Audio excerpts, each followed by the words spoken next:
Hi hello people எல்லாத்துக்கும் ஒரு வணக்கம். இன்னைக்கான வீடியோ என்னன்னு பார்த்தீங்கன்னா எஸ்ஆர்ஹெச் எம்ஐ. ஸோ ஸ்ட்ரெயிட்டாக வீடியோக்குள்ளே போயிடலாம்.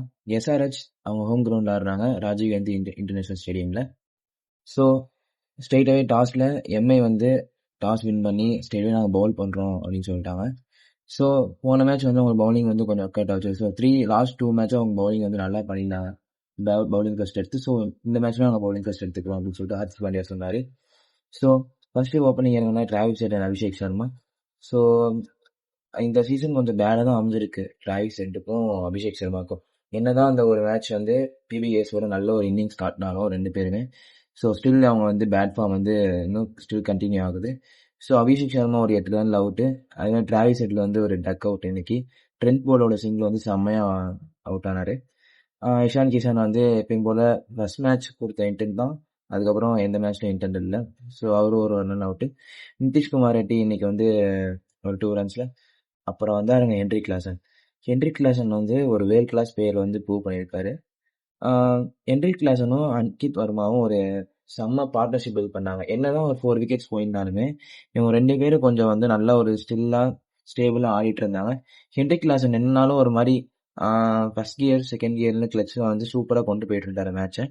ஸோ அன்கித் வர்மா சைடு வந்து அவருக்கு சப்போர்ட்டாக இருந்தாலும் அவரும் ஒரு 12 ரன்ஸில் அவுட் ஆனார். அதுக்கப்புறம் அபினவ் மனோகர், இவரை பற்றி சொல்லி ஆகணும். சூப்பரான ஒரு இன்னிங்ஸு. இவரும் ஆக்சுவலாக வந்து எஸ்ஆர்ஹெச் வந்து இவ்வளோ ஒரு டீசெண்டான ஸ்கோர் 143 ஒரு டீசெண்டான ஸ்கோரை போடுறதுக்கு காரணமே, ஏன்னா ஒரு கட்டத்தில் வந்து 14/4 இருந்தாங்க. ஸோ அந்த இடத்துல வந்து ஃபுல் அண்ட் ஃபுல் வந்து அபினவ் மனோகரும் ஹென்ரிக் கிளாசனும் ஒரு இன்னிங்ஸ்னால தான் சூப்பரான ஒரு கொஞ்சம் டீசெண்டான ஸ்கோர் வந்து வந்துச்சு. ஸோ ஹென்ரிக் கிளாசன் வந்து ஒரு சரி செம்மையாக ஆடிட்டு இருந்தார். ஸோ அவருமே வந்து 44 பால்ஸில் 71 ரன்ஸ் அண்ட் 9 4s 2 6ன்னு சொல்லிட்டு 161 ஸ்ட்ரைக் ரேட்டில் ஆடினார்.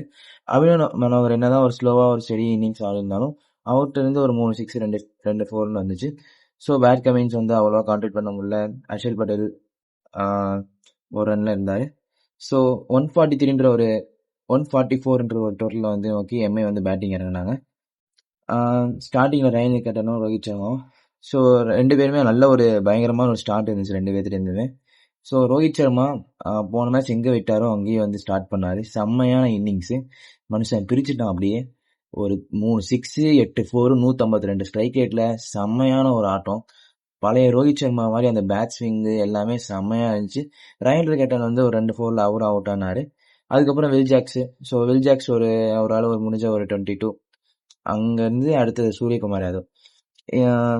இந்த கடப்பாறை பேட்டிங் லைனை எடுத்து பார்த்தீங்கன்னாலே இந்த வருஷம் வந்து ஒரு மாதிரி செம்மையாக தெரியுறாங்க மும்பை இந்தியன்ஸே. எடுத்து பாருங்க, அவங்க ரயல் ரிக்கர்ட்னு ஒரு புதுசாக ஒரு கோர் எடுத்திருக்காங்க.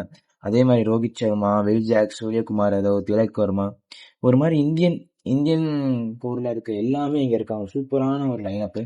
ஸோ இந்த வருஷம் மேபி ஒரு டைட்டில் கூட அடிக்கலாம். ஸோ நிறைய பாசிபிலிட்டிஸ் இருக்குது. ஸோ ரோஹித் சர்மா ஒரு செம்மையான நாக்கு, 46 பால்ஸ் 70. வில் ஜாக்ஸ் ஒரு 22. சூரியகுமார் வந்து செம்மையாக கொண்டு போனார். ஒரு அழகாக இருந்துச்சு அவர்கிட்ட வந்து ஒரு பேக் டு ஃபார்ம் தான். மும்பை இந்தியன்ஸ் வந்து எல்லா பிளேயர்ஸும் வந்து செம்மையாக இன்டென்ட் காட்டுறாங்க. ஸோ சூரியகுமார் அது 19 பால்ஸில் 40 ரன்ஸ், 2 6 5 4 210 ஸ்ட்ரைக் ரேட்டில் சூப்பராக அழிந்தார். அதுக்கப்புறம் அவ்வளோதாங்க, செம்மையாக ஒரு கம்ஃபர்டபுளாக ஒரு வின் ஆகிட்டாங்க. 146 கிட்டத்தட்ட ஒரு 16 ஓவர்லேயே முடிச்சிட்டாங்கன்னு நினைக்கிறேன் மேட்சை. செம்மையான மேட்ச்சு. ஒரு மாதிரி வந்து அவங்க எங்கேயோ போயிட்டாங்க. பாயிண்ட்ஸ் டேபிள் எடுத்து பார்த்தோம்னா சூப்பராக இருக்குது, 3rd பொசிஷன்ஸில் இருக்காங்க.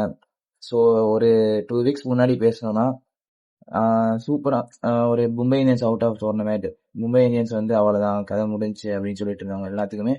இப்போ செம்மையான பவுன்ஸ் பேக்கு. 3rd பிளேஸில் இருக்காங்க. 9 மேட்சஸில் 5 விக்டரிஸ் அண்ட் 4 லாசஸ்ன்னு சொல்லிட்டு. ஸோ இன்னொரு மேட்ச் ஜெயிச்சாங்கன்னா கம்ஃபர்டபுளாக ஒரு டாப் 1ல் கூட போகலாம், டாப் 2ல் கூட. ஸோ எஸ்ஆர்ஹெச் ஸ்டில் வந்து அந்த 7th பொசிஷன்லேயே இருக்காங்க. ஸோ அப்கமிங் எடிஷனில் பார்க்கலாம். மும்பை இந்தியன்ஸ் வந்து நல்ல ஒரு சைடாக தெரியுறாங்க. டிசி டாப் 3ன்னு எடுத்தோம்னா இந்த 2025 ஐபிஎல்ல GT, DC, MI, RCB. So top 4ல் இருக்காங்க. மேபி ஆர்சிபி அந்த 4th பொசிஷன்ஸ்க்கு வேணால் வந்து நல்ல ஒரு காம்படிஷன் இருக்கும். ஐ திங்க் எனக்கு வந்து ஆர்சிபி, பிவிஎஸ், எல்எஸ்டி, கேகேஆர் தான் இருப்பாங்கன்னு நினைக்கிறேன். ஸோ பார்ப்போம் அப்கமிங்கில் என்னென்ன நடக்குது. ஸோ கண்டினியூவாக வீடியோஸ் வரும் உங்களுக்கு கண்டிப்பாக இந்த சேனல்லேருந்து. So if you like the video please subscribe and like and share. Okay. அவங்களுக்கு என்னென்ன வீடியோஸ் இது மாதிரி வேணும்னு சொல்லிட்டு சொல்லுங்கள். ஸோ இப்போ தான் நான் அந்த சேனலை ஸ்டார்ட் பண்ணியிருக்கேன். ஸோ உங்களோட சப்போர்ட் கண்டிப்பாக தேவைப்படும். So thank you. Until by from the